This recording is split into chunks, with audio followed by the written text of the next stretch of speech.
नमस्कार, मैं हूं आपके साथ ज्योति जायसवाल और आप देख रहे हैं एलआर न्यूज। आइए बढ़ते हैं खबर की ओर। की आवश्यकताओं की पूर्ति की कल्पना भी नहीं की जा सकती है और इसीलिए प्राचीन काल से ही शिक्षा को सर्वसुलभ कराने को लेकर के लगातार मंथन चलता रहा है। इसके लिए अलग अलग समय में, अलग अलग कालखंडों में अलग अलग प्रयास हुए हैं। भारत के प्राचीन गुरुकुल की प्रणाली और उस गुरुकुल में उस समय के जो उत्कृष्ट कार्य हुए हैं, वह भी हम सब के लिए एक प्रेरणा है। भारत के विश्व प्रसिद्ध विश्वविद्यालय पूरी दुनिया जहां पर आकर के अध्ययन करती थी, वह नालंदा का विश्वविद्यालय रहा हो, तक्षशिला का विश्वविद्यालय रहा हो, विक्रमशिला का विश्वविद्यालय रहा हो, काशी या कांचीपुरम की विद्या के केंद्र रहे हो, ये सभी वे केंद्र थे जहां पर अध्ययन और अध्यापन का एक बेहतरीन समन्वय करके उज्जवल भविष्य के बारे में एक मंथन का कार्यक्रम आगे बढ़ता था। लेकिन समय के साथ आगे बढ़ते गए। कहते हैं कि जब जिस देश में मैं कहीं भी गया, शहरी जीवन को छोड़ दें तो ग्रामीण क्षेत्र में लोग आपस में एक विश्वास से जुड़े हुए हैं। कोई भी अपने घर में ताला नहीं लगाता। हर व्यक्ति को एक दूसरे पर विश्वास है और परस्पर यह विश्वास जब तक भारत के अंदर बना हुआ है, भारत को अधिक दिनों तक ब्रिटिशर गुलाम नहीं बना के रख सकते। और इसलिए उन्होंने उस समय की शिक्षा पद्धति को इस रूप में बनाया कि पहले की तुलना में अगर देखा जाए तो देश के अंदर निरक्षरता बढ़ी। लेकिन आजादी के बाद जो प्रयास प्रारंभ हुए, उसके कुछ परिणाम प्राप्त भी हुए। लेकिन अभी इस पर बहुत कुछ किए जाने की आवश्यकता है, बहुत कुछ किए जाने की आवश्यकता है। और इसके लिए हम आभारी हैं प्रधानमंत्री मोदी जी के, जिन्होंने राष्ट्रीय शिक्षा नीति, जब पूरी दुनिया कोरोना जैसी महामारी के सामने पस्त थी, तब कोरोना जैसी महामारी से देशवासियों को बचाने,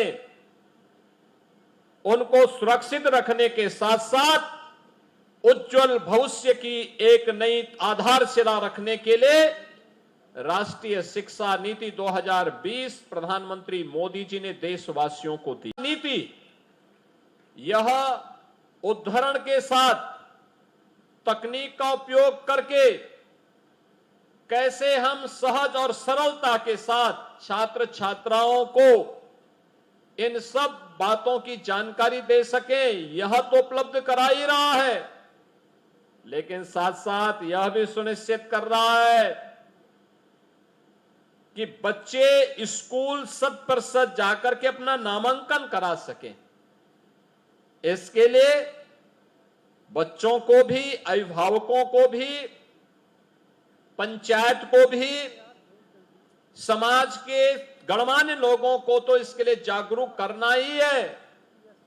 लेकिन साथ साथ उन संस्थाओं को जो समाज के निर्माण के लिए अपना योगदान दे रहे हैं, जिन्होंने सामाजिक प्रतिबद्धता को समझा है, उनके सीएसआर मत से भी हम लोग इसमें सहयोग लेकर के इस पूरे कार्यक्रम को सफलता की नई ऊंचाई तक पहुंचाने का काम करेंगे। और मुझे प्रसन्नता है, यद्यपि 2017 से विद्यालयों में जो बच्चे पहले तो एडमिशन नहीं ले पाते हैं, एडमिशन लेते हैं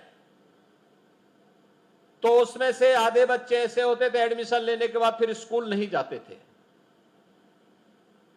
अगर किसी ने तीसरी, चौथी या पांचवी क्लास पास कर ली तो उसके बाद वो छठी क्लास में एडमिशन नहीं ले पाता। लाइब्रेरी बनाने और अन्य तमाम कार्यक्रम वहां पर प्रारंभ हुए, पेयजल की व्यवस्था के कार्यक्रम प्रारंभ हुए और आज उसके परिणाम भी हमारे सामने देखने को मिल रहे हैं। इसमें केवल सरकार ही नहीं, पहले भी तमाम उन संस्थाओं का योगदान हमें मिला जो सामाजिक प्रतिबद्धता के लिए जाने जाते थे। और मैं धन्यवाद दूंगा अशोक लेलैंड को और लर्निंग लिंक्स फाउंडेशन को, जिन्होंने चरगावा और भटड़ विकास खंड को रोड टू स्कूल कार्यक्रम के साथ जोड़ने के इस अभिनव प्रयास में अपना योगदान दिया है और प्रधानमंत्री मोदी जी के विजन के अनुरूप निपुण भारत के लक्ष्य को प्राप्त करने में अपना योगदान दे रहे हैं। रोड टू स्कूल कार्यक्रम यह एक प्रकार का स्कूल चलो अभियान का ही एक नया रूप है। स्कूल चलो अभियान में हमारे शिक्षक घर घर जाते हैं और घर घर जाकर के को हृदय से धन्यवाद देता हूं कि उन्होंने चरगावा जैसे विकास खंड के इन 17,000 से लगभग 18,000 बच्चों के उज्जवल भविष्य को बनाने के लिए, जिसमें इनके द्वारा नई चीजें दी जाएंगी, जो प्रधानमंत्री जी ने राष्ट्रीय शिक्षा नीति में कहा है कि हम एग्जाम्पल दे करके, मॉडल दे करके उन बच्चों को बताएंगे, उसके मॉडल उपलब्ध रहेंगे, मैथ से जुड़े हुए उस प्रकार के मॉडल रहेंगे, आसानी से बच्चे उसको समझ पाएंगे, किसी को कोई दिक्कत नहीं होगी और स्वाभाविक रूप से इसका बच्चे एक बार जब समझ जाएंगे, उम्र ऐसी है, एक बार उन्होंने गणित की पहेली को समझ लिया तो नींव उनकी इतनी सशक्त हो जाएगी कि बड़ी से बड़ी समस्या का समाधान उनको करने में कहीं कोई दिक्कत नहीं होने वाली है। और मुझे लगता है कि यही कार्यक्रम लगातार हमें अन्य संस्थाओं में करना पड़ेगा। यहां पे पहले 90 स्कूल चरगावा विकास खंड के लिए गए हैं, इसके बाद आपके भटड़ विकास खंड के भी सभी बेसिक शिक्षा परिषद के, जिसमें 1 से लेके 8वीं तक के विद्यालय जो हमारे कंपोजिट विद्यालय हैं, ना कि विकसित भारत की मोदी जी की परिकल्पना को हम साकार कर पाएंगे। और इसके लिए जो भी आवश्यकता पड़ती है, यहां पे कैपेसिटी बिल्डिंग, शिक्षकों की क्षमता वृद्धि को भी, उनकी कैपेसिटी बिल्डिंग के लिए भी कार्यक्रम होंगे।